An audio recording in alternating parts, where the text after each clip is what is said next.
aujourd'hui, on va changer un petit peu de sujet, parce que on parle souvent du rétroéclairage et compagnie, mais on va parler des pilotages de dalles, donc des platines TICOM.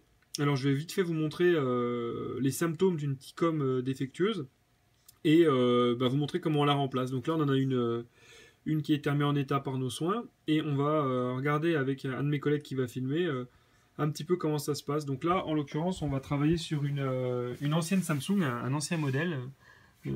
C'est un LE37A 466. Sachant que cette télé-là, les platines TICOM sont assez souvent en panne. Là, je vais passer la main du téléphone. Donc voilà. En fait, une platine TICOM, c'est quoi? Pour vulgariser, c'est ce qui va ouvrir et fermer votre dalle pour laisser passer la lumière. C'est plus compliqué que ça, mais c'est comme ça qu'il faut le comprendre. Donc ici, on voit l'image, elle est solarisée, c'est-à-dire qu'elle est légèrement grise, et ça c'est sur toutes les chaînes, y compris dans les menus. Assurez-vous toujours du problème, même qu'il soit présent dans le menu, parce que des fois, ça va être autre chose. Donc voilà. Là pour l'instant, donc ce problème-là, on a une image un petit peu grise, ou l'absence totale d'image. Donc on l'a vu sur une autre vidéo de notre chaîne, c'était sur les séries 5000 de Samsung.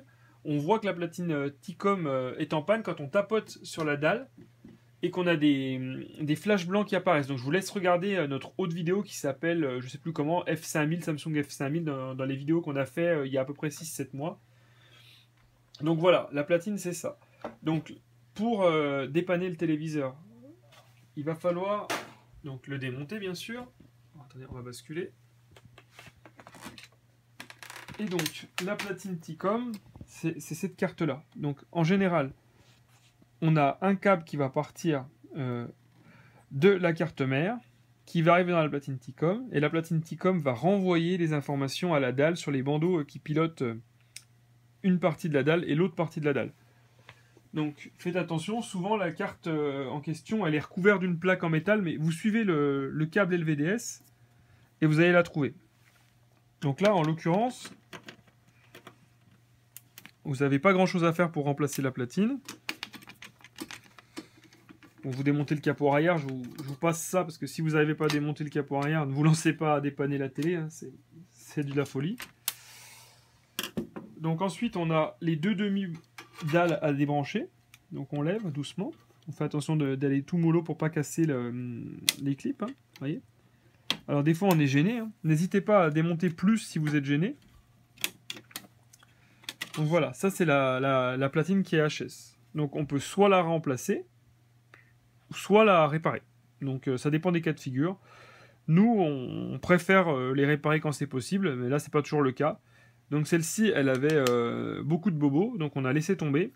Et on avait sur une épave une platine T-Com qu'on a réparée pour remettre en état là-dessus. Alors n'oubliez pas une chose, c'est que ces platines-là, par exemple sur le modèle qu'on a parlé, ne sont plus disponibles. Ça veut dire que si vous voulez la commander chez le constructeur, vous ne l'aurez pas. Donc celles-ci, on est obligé de les réparer. C'est pour ça qu'on a choisi de réparer une ancienne platine plutôt que d'en mettre une neuve. Sachant que quand on peut changer un neuf, si la pièce n'est pas trop chère, généralement une TICOM, ça tourne entre 50 et 100 euros. Pour quelqu'un qui veut dépanner soi-même et s'éviter de payer la main d'œuvre d'un réparateur, c'est préférable de changer la platine plutôt que de se lancer dans une réparation de carte qu'on maîtrise pas et qu'on va foirer, quoi, hein, voilà, pour être clair. Donc après, on va rebrancher la platine. Clac. Donc moi, je vous recommande de brancher d'abord les câbles en bas. On s'assure bien en fait qu'ils sont rentrés dans les guides. Et après, on referme les couvercles. On rebranche le LVDS. Voilà. Moi, je vais mettre qu'une vis pour l'essai, hein, parce que autrement la vidéo va être interminable. Et on va voir si ça match ou pas.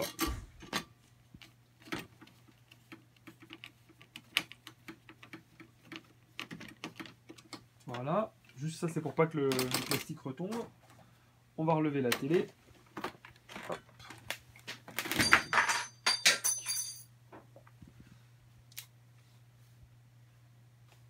On a perdu un petit crochet de fixation en route, mais c'est pas grave. Donc là la télé redémarre. On est sur la Péritel, on va passer sur les sources DTV. Alors, source DTV.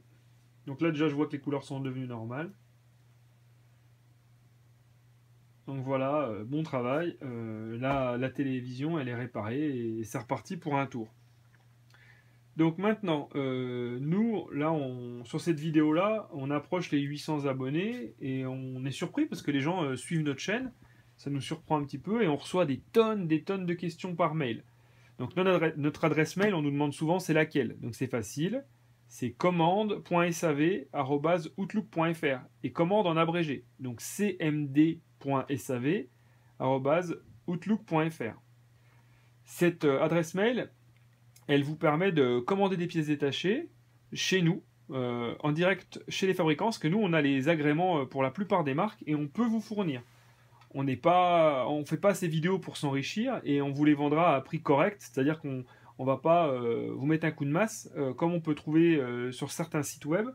Nous, c'est plus dans un but de partage et de réparer le plus d'appareils possible. Sachant que, par contre, qu'on soit clair, les pièces qu'on peut vous vendre, on vous les vend, mais c'est vous qui prenez le risque. C'est-à-dire que vous êtes trompé de diagnostic, c'est pas la peine de nous demander de retourner la pièce, pour la simple et bonne raison que nous, les fabricants, ne nous reprennent pas les pièces si on fait des erreurs de diagnostic.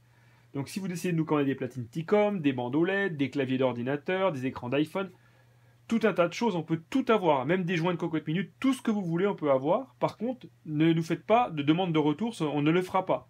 Aussi important, si vous voulez, on va dire, une formation au dépannage, on n'est pas des formateurs. Ça veut dire que nous, on aime bien partager des astuces qu'on vulgarise avec vous pour vous montrer un petit peu les pannes et comment ça fonctionne et comment on dépanne.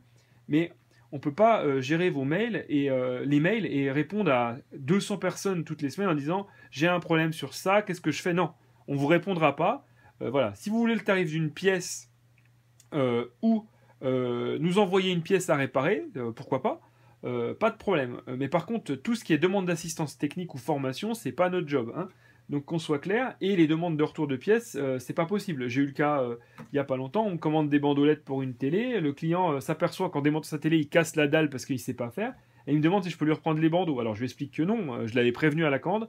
Mais voilà. Donc ça, voilà. Vous commandez une pièce, vous faites mal les choses, c'est votre problème. Vous vous trompez de diagnostic, c'est votre problème. Donc voilà, en tout cas, j'espère avoir été clair. Donc n'oubliez pas, continuez de dépanner vos appareils. Écrivez-nous sur commande, donc cmd.sav@outlook.fr. Et à bientôt pour de nouvelles vidéos sur le dépannage.